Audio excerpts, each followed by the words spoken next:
Herkese selamlar. Ben Savaş Dönmez. Bugün Bulgaristan'dayız. Bulgaristan'da birkaç tane köye gitmeye çalışacağız. Gidecek olduğumuz köyler Türk köyleri. Türklerin yaşadığı köyler.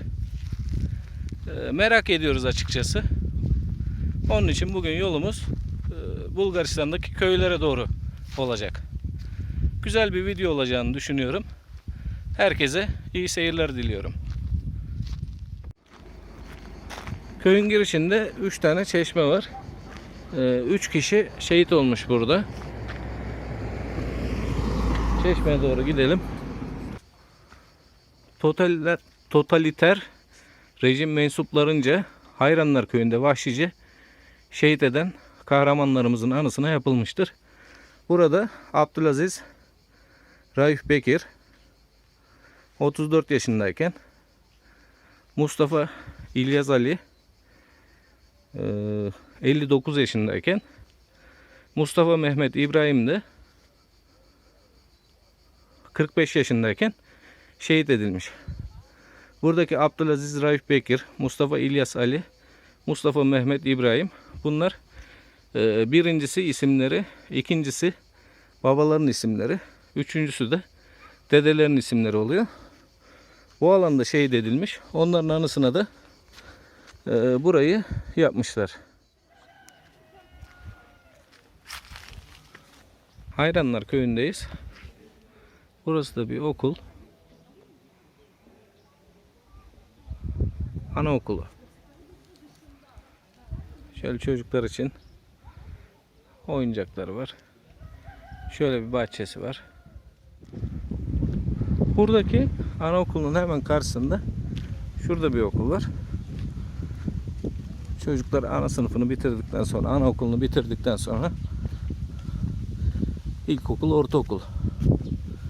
Yani 8. sınıfa kadar. O güzel de bir halı sahası varmış. Şurada. Burada da 8. sınıfa kadar ilkokul, ortaokul okuyorlar. Burası güzel, büyük bir köymüş. Biraz önceki köyden ayrıldık. Bir başka köye gidiyoruz şimdi. Şurada su yılanı. Çiçeklerin içine girdi. Hatta kuyruğu da görünüyor. Ekrandan belli olur mu bilmiyorum. Şurada. Kafasını sokunca kendini tamamını sokmuş gibi hissetti galiba.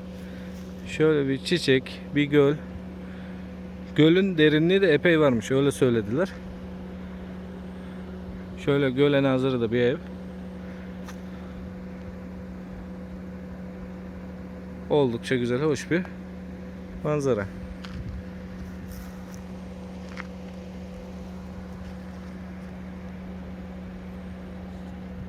Suyun olduğu yerin güzelliği bir başka oluyor. Buralarda her köyde, hemen hemen her köyde çöp kovası var. Köyün ortasında durak var. Şu yukarıda çok güzel manzara var diyorlar ve şifalı su var diyorlar. Yolu çok bozukmuş. Gidebilir miyiz, gidemez miyiz bilmiyorum. Köyün ortak çeşmesi. Şurada da önceden restoran varmış. Bakkal varmış. Zamanla kapanmış. Köyün içlerindeki evlere doğru yürüyoruz. Gayet güzel. Bir serinlik var, bir rüzgar var.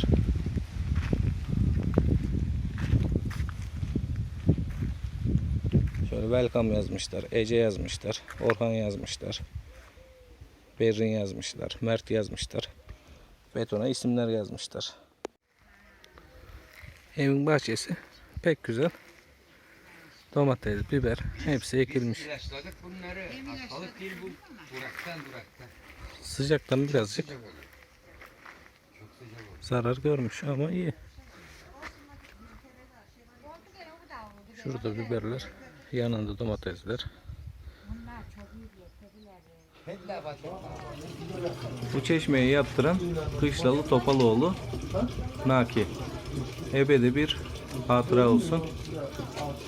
1994 demiş. Şöyle 2 tane doğal kaynak suyu. Şifalı su. Burada suyu içtikten sonra şuraya bez bağlanıyor. Biraz önceki havuzda, bu havuzdan da 5 Mayıs'a 6 Mayıs'a bağlayan gece içine oturuluyor. Çıkarılıyor.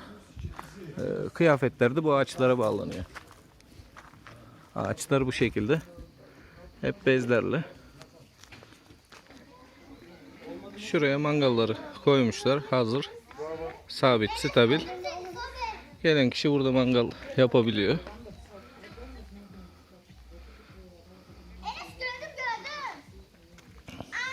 Şöyle bir yer. Şifalı suların olduğu.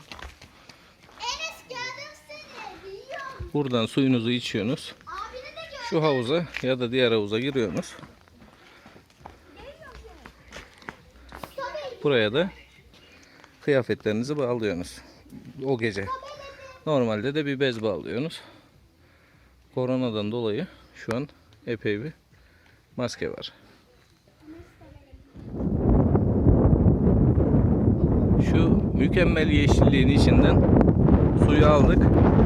Aşağıya doğru iniyoruz. Şöyle bir muhteşem manzara var.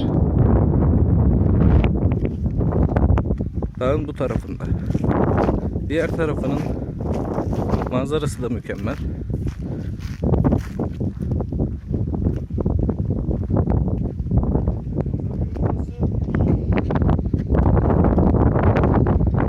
Şöyle bir manzara. Tam şu karşıda bir başka Türk köyü var. Biz tam şu karşıdan geldik. Şöyle şu dağların, yeşilliklerin içinden en son şurasından şöyle geldik. Dağlardan aşağıya inerken şöyle bir önceden okulmuş.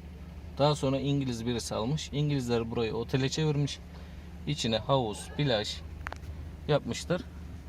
Şu an İngilizlerin dinlenmek için kaldıkları bir otel haline gelmiş. Biraz önce geçerken gördük, içeride voleybol oynuyorlar, dinleniyorlar, tatil yapıyorlar. Biz şimdi köye geri döndük, Şikemler köyüne. Şu tepeden geldik buraya. Yanımızda bulunan suları doldurduk ve döndük. Skodova Bulgarcası köyün. Türk ismi de Şikemler.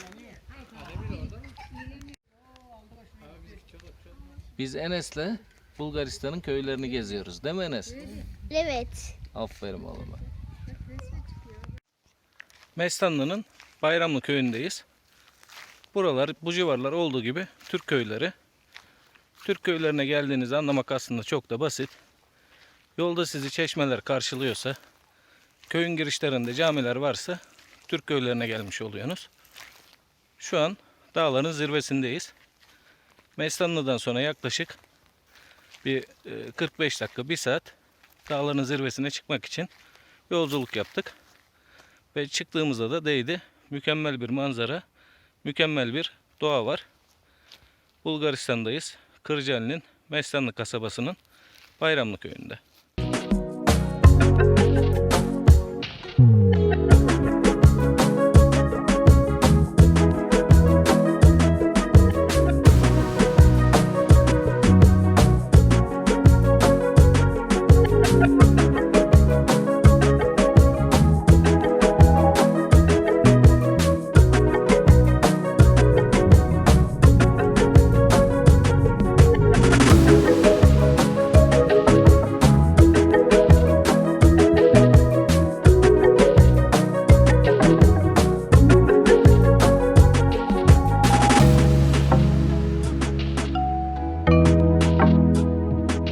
Gayet güzel, tertipli bir bahçe var. Mısır, domates ekilmiş, yetişmiş. Burada meyve ağaçları sıra sıra. Bazıları büyümüş, bazıları biraz daha fidan halinde. Oldukça güzel, tertipli bir bahçe. Bugün birkaç tane köyü dolaştık. Köydekilerle sohbet ettik. Türkçe konuşarak çok rahat bir şekilde anlaşıyorsunuz. Çünkü buradakiler Türk zaten. Ve Türkçeyi de unutmamışlar. Herkes de zaten Türkçe konuşuyor kendi arasında. Zamanında buralar Osmanlı toprağıyken Balkanları Türkleştirme, Osmanlılaştırma politikası için Anadolu'dan Türklere Osmanlı Devleti getirmiş. Daha sonra işte savaşlar olmuş, Balkan harpleri olmuş, milliyetçilik akımlarıyla devletler kurulmuş. Bunlardan bir tanesi de Bulgaristan. Oluşan sınırlar içinde sınırın bu tarafında Türkler kalmış. 89 yılında zamanın Bulgaristan hükümeti buradaki Türkleri siyasal olarak baskı yapmış. Onları asimile etmeye çalışmış. Bunun sonucunda bazıları Türkiye'ye gelmiş, göç etmiş, göç etmek zorunda kalmış. Bazıları Avrupa'nın değişik ülkelerine gitmiş. Bazıları da doğup büyüdükleri toprakları terk etmemiş diyelim. Bu bulunduğumuz yerlerde hep Türk var. Türk köyü, Türk ili. Buralardaki o zamanki 89 yılındaki hükümet de bir süre sonra devrilmiş. Devrilince siyasal baskılar da kalkmış. İşte zamanında herkesin Bulgar ismi varmış. Bulgarca konuşmak zorunluymuş gibi. Ama şu an öyle bir durum da yok. Yani buralara gelip buraların böyle olduğunu görmek insana mutluluk veriyor. Türkler dünyanın her yerinde ama tabi Balkanlarda daha da bir fazla. Bugün buraları gördük. Buraları gezdik. Çok da mutlu olduk. Güzel bir de video olduğunu düşünüyorum. İzlediğiniz için de, izlemeye değer bulduğunuz için de teşekkür ediyorum. Başka videolarda görüşmek dileğiyle diyorum. Hoşça kalın, sevgiyle kalın diyorum.